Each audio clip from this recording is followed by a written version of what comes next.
जय श्री कृष्णा। राधे राधे। स्वागत है आपका हमारे YouTube चैनल में। आइए सुनते हैं आज की कथा। बोलिए कृष्ण भगवान की जय हो, विष्णु भगवान की जय हो। ब्रह्मा जी कहते हैं, हे नारद, अब मुझसे राम तीर्थ की महिमा सुनो। राम तीर्थ भ्रूण हत्या का नाश करने वाला है। उसकी महिमा के तो सुनने मात्र से मनुष्य सभी पापों से मुक्त हो जाते हैं। राजा दशरथ नाम के एक क्षत्रिय राजा हुए जो संपूर्ण विश्व में विख्यात थे। वे इंद्र की भांति बलवान, बुद्धिमान और शूरवीर थे और बलि की भांति अपने पिता और पितामहों के राज्यों का पालन करते थे। राजा दशरथ की 3 रानियां थीं, जिनके नाम थे कौशल्या, सुमित्रा और केकई। वे तीनों कुलीन, सौभाग्यशालिनी, रूपवती और सुलक्षणा थी।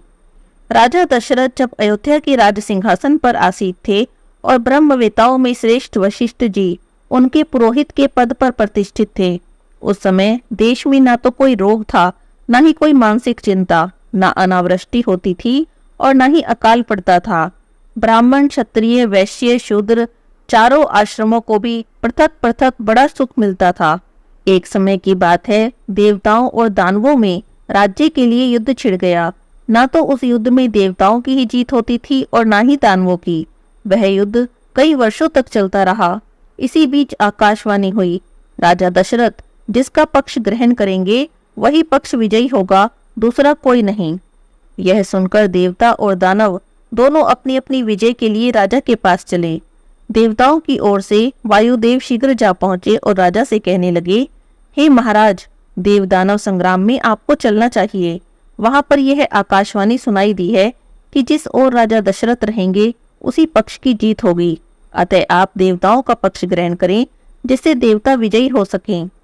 वायुदेव की बातें सुनकर राजा दशरथ ने कहा, वायुदेव आप सुखपूर्वक पधारें, मैं अवश्य चलूंगा। वायुदेव के चले जाने पर दैत्यगण राजा के पास आए और कहने लगे, हे भगवान, हमारी सहायता करें। हे महाराज, विजय आप पर ही अवलंबित है, इसीलिए आप दैत्यराज की सहायता करें। राजा बोले कि वायुदेव ने मुझसे पहले प्रार्थना की और मैंने देवताओं की सहायता का वचन भी दे दिया, अतः दैत्य और दानव अब लौट जाएं।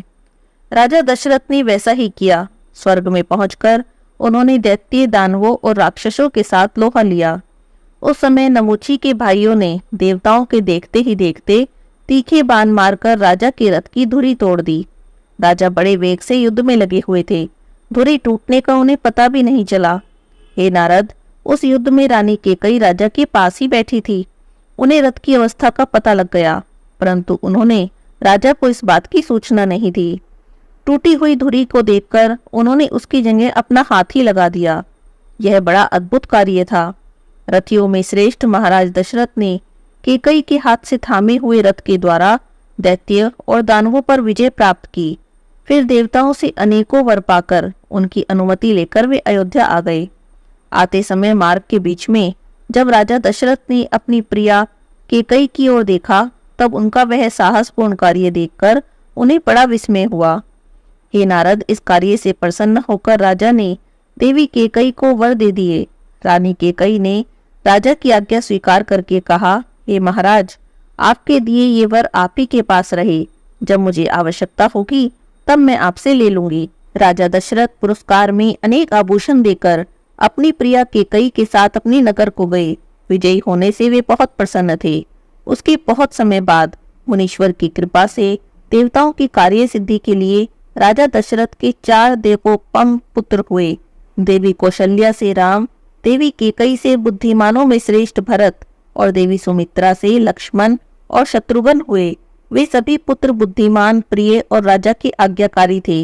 एक बार महर्षि विश्वामित्र आए और उन्होंने यज्ञ की रक्षा के लिए राजा से राम और लक्ष्मण को मांगा। विश्वामित्र उनकी महत्व को जानते थे। राजा दशरथ बोले, हे मुने, इस बुढ़ापे में किसी तरह देव योग से मेरे बालक उत्पन्न हुए हैं, जो मेरे मन को आनंद देने वाले हैं। मैं अपना यह शरीर, यह राज्य दे दूंगा और पुत्रों को न दे सकूंगा। उस समय वशिष्ठ जी ने राजा से कहा, हे राजन, रघुवंशियों ने किसी की प्रार्थना को ठुकराना नहीं सीखा। उनके यह कहने पर राजा ने किसी तरह श्री राम और लक्ष्मण से कहा, हे पुत्र, तुम ब्रह्म ऋषि विश्वामित्र के यज्ञ की रक्षा करो। और ऐसा कहकर उन्होंने अपने दोनों पुत्र विश्वामित्र जी को सौंप दिए।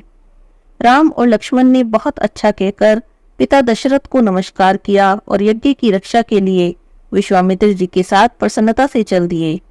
तब महर्षि विश्वामित्र ने उन दोनों भाइयों को माहेश्वरी महाविद्या, धनुर्वेद, शस्त्र विद्या, अस्त्र विद्या, लोक विद्या, रथ विद्या, गज विद्या, अश्व विद्या, गदा विद्या और मंत्रों के द्वारा अस्त्रों के आह्वान और विसर्जन की शिक्षा दी। इस प्रकार संपूर्ण विद्याएं प्राप्त करके श्री राम और लक्ष्मण ने वनवासियों का हित करने के लिए वन में ताड़का को मारा, हाथ में धनुष लेकर यज्ञ की रक्षा करने लगे। उसके बाद महायज्ञ पूर्ण होने पर मुनिवर विश्वामित्र दोनों राजकुमारों के साथ राजा जनक से मिलने गए। वहां लक्ष्मण सहित श्री राम ने राजा की मंडली में अपने गुरु से सीखी हुई अद्भुत धनुर्विद्या का परिचय दिया। इससे प्रसन्न होकर राजा जनक ने अपनी अयोनिजा कन्या लक्ष्मी स्वरूपा देवी सीता का श्री राम के साथ विवाह कर दिया। इसी प्रकार लक्ष्मण, भरत और शत्रुघ्न का विवाह भी राजा जनक के घर ही हुआ। दीर्घकाल व्यतीत हो जाने पर राजा दशरथ समस्त प्रजा और गुरु की अनुमति से श्री राम को राज्य देने लगे। उस समय मंथरा रूपी दुर्दैव से प्रेरित होकर रानी कैकेयी ईर्ष्या से व्याकुल हो गई। उन्होंने श्री राम के राज्याभिषेक में विघ्न डाला और वनवास भेजने के लिए कहा। साथ ही वही राज्य भरत के लिए मांग लिया, लेकिन राजा ने स्वीकार नहीं किया। पिता के सत्य की रक्षा के लिए श्री राम स्वयं ही घोर जंगल में चले गए। सीता और लक्ष्मण भी उन्हीं के साथ गए। श्री राम ने अपने सद्गुणों के कारण सत्पुरुषों की शुद्ध हृदय में घर बना लिया। जब श्री राम राज्य की तृष्णा से रहित और वनवास के लिए दीक्षित हो लक्ष्मण और देवी सीता के साथ चले, तब राम, लक्ष्मण और सीता का स्मरण करके महाराज को बड़ा दुख हुआ और उन्होंने अपने प्राण त्याग दिए। इधर श्री राम चलते चलते चित्रकूट में आए और वहां उन्होंने 3 वर्ष व्यतीत किए। फिर वहां से दक्षिण दिशा की ओर चलकर वे दंडकारण्य में पहुंचे, जो समस्त देशों में पवित्र और तीनों लोकों में विख्यात है। वह महान वन दैत्यों से सेवित होने के कारण बड़ा भयंकर था। ऋषियों ने भयभीत होकर उसे त्याग दिया था। श्री राम ने वहां दैत्यों और राक्षसों को मारकर दंडक वन को ऋषि मुनियों के रहने के योग्य बना दिया। फिर 5 योजन आगे जाकर वे गौतमी के तट पर पहुंचे। भगवान शिव की जो पराशक्ति है वही जल स्वरूप में प्रकट हुई गौतमी नदी है, ऐसा संत महात्माओं का कथन है। गौतमी ब्रह्मा, विष्णु और शिव के लिए भी माननीय और पूजनीय है। श्री राम कहने लगे, अहो, गंगा का कैसा अद्भुत प्रभाव है। तीनों लोकों में इनकी कहीं भी उपमा नहीं। हम धन्य हैं कि त्रिभुवन पावनी गंगा जी का दर्शन प्राप्त कर सके। ऐसा कहकर श्री राम ने बड़े हर्ष के साथ महादेव जी की स्थापना की और यत्न पूर्वक षोडशोपचार से 36 कलाओं वाले महादेव जी की पूजा की और हाथ जोड़कर उनकी स्तुति करने लगे। श्री राम ने कहा, मैं पुराण पुरुष शंभु को नमस्कार करता हूँ, जिनकी असीम सत्ता का कहीं भी पार या अंत नहीं। मैं उन सर्वज्ञ शिव को नमस्कार करता हूँ। अविनाशी प्रभु रुद्र को मेरा नमस्कार है। सबका संहार करने वाले शिव को मस्तक झुकाकर मैं प्रणाम करता हूँ।